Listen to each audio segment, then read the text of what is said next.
Why do champions go broke? Why do athletes face financial hardship?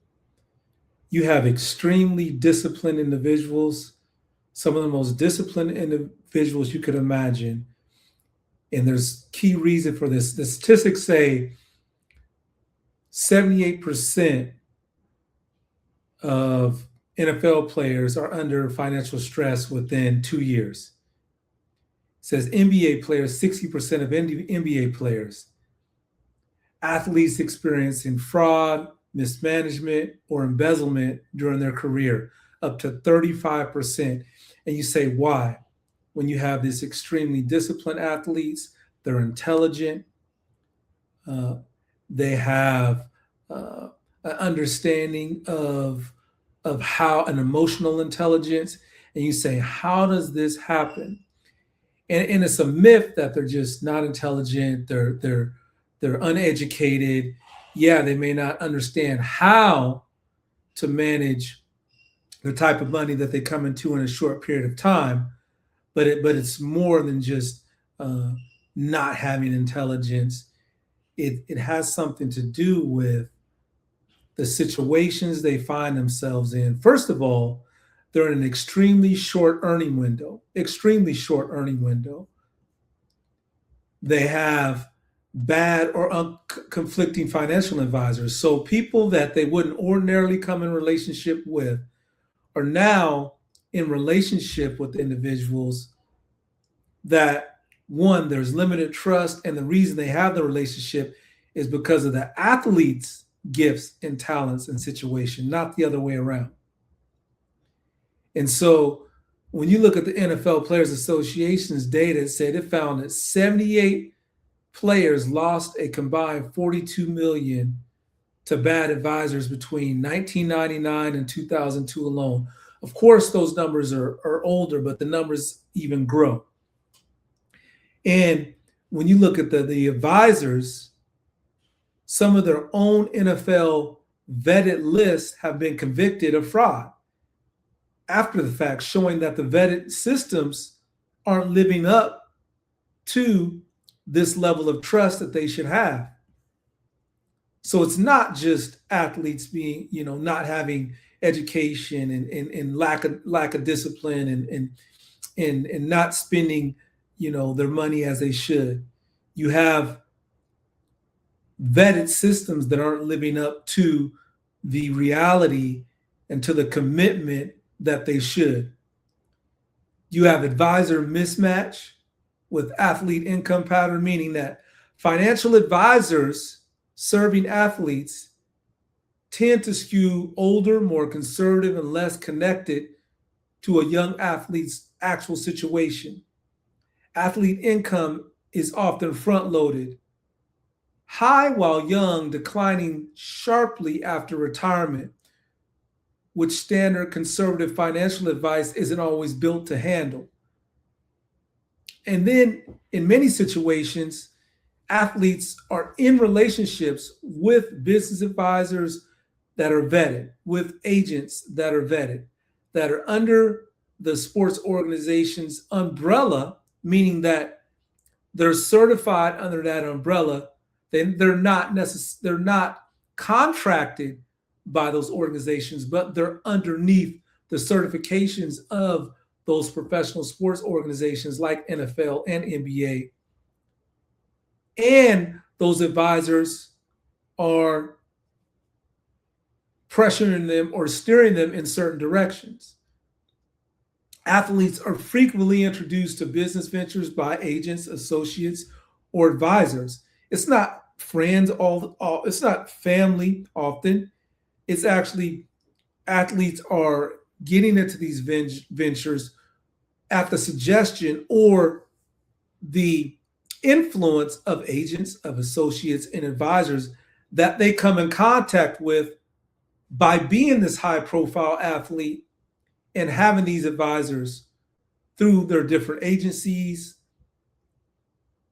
through the different agent warehouses and the different financial warehouses that are reputable. So when you look at this situation, you say, okay, you have extremely short earning window, bad or conflicting financial advisors, advisor mismatch with athlete income patterns, meaning the advice isn't matching the income patterns of how this athlete is going to earn, meaning they're likely going to earn the majority of their money up front. Not everyone is going to be connected to the right Silicon Valley people, to the right financial experts, to the right folks that can really help them maximize this earning potential in this earning window that they have. And then you have divorce and its financial overlap, where often athletes may go through a divorce that they can handle financially, but on the legal side of it, the legal side of it is holding them to this front-loaded earning potential, meaning that the money they're earned while being a professional, that's how they're required to pay in a divorce, alimony, or in child support and those things. It's not that athletes are saying, I'm not going to pay. It's that many of these legal agreements are holding them to enormous financial arrangements that they've made up front when they were playing, not when they're retired, when their career is only 3 to 5 years. So just this egregious type of agreements when you see in the legal system. And then you have lifestyle inflation and entourage obligation, which is not as much as what it would seem in the past. Many athletes support families, and rightfully so. They feel a responsibility. For them, the same thing that allowed an athlete to commit and have the passion and the discipline, a lot of their upbringing, their relationships with parents, whether or cousins or uncles or aunts may have played a part of that, may have been a very significant role in that. And athletes feel some level of commitment as they should, which that type of commitment and trust, the very thing that has made them great, is also the thing that ties them to this connection. And while they have to manage this appropriately in a way that still allows them to really utilize this earning potential for the remainder of their life, there is some level of commitment that they may have to their family, and rightfully so.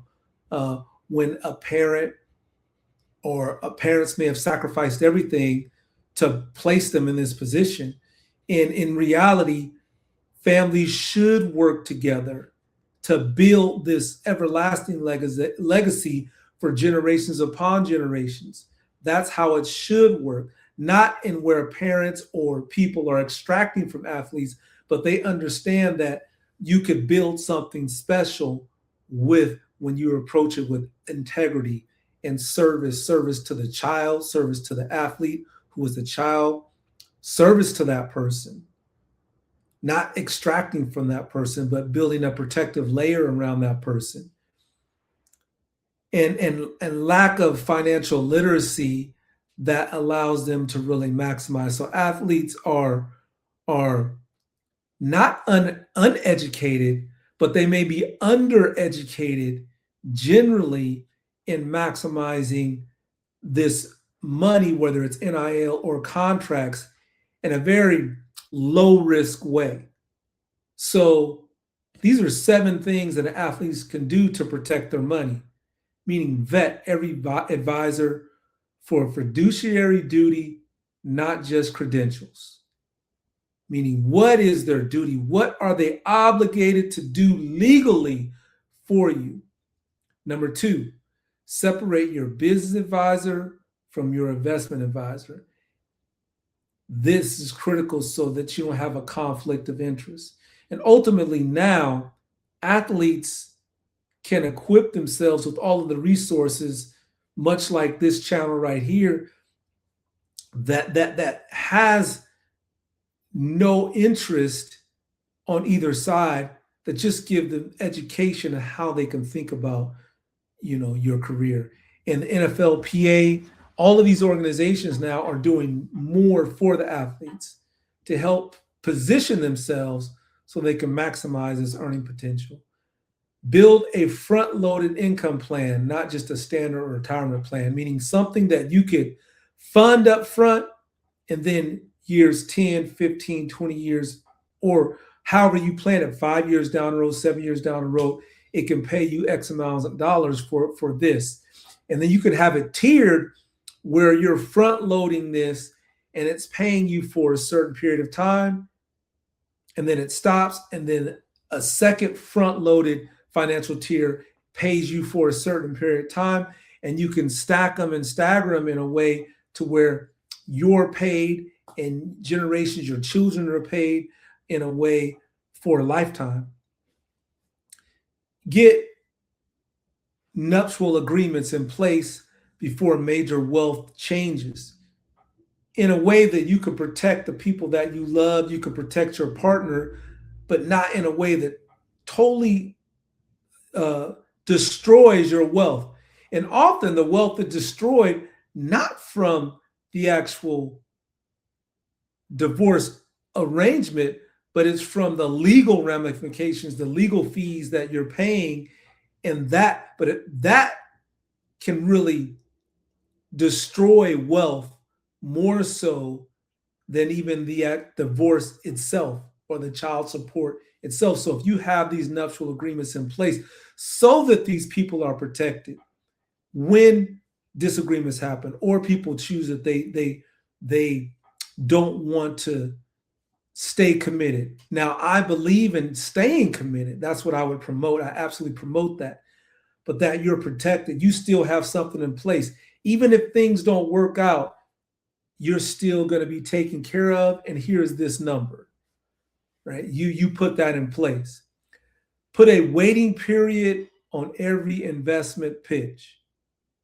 Set a fixed, non-negotiable family entourage support budget, right? This is what you can do for mama, daddy, for parents.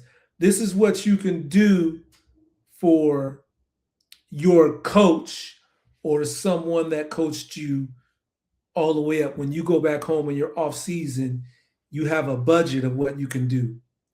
Get into and above all, get independent financial education before your first big contract, before making a decision, before every advisor, before choosing your business advisor, your investment advisor, before any nuptial agreement, before any investment pitch. Number 7 is get the independent financial education first. Those are the 7 things you should do before you do anything financially and what you should do to protect your money.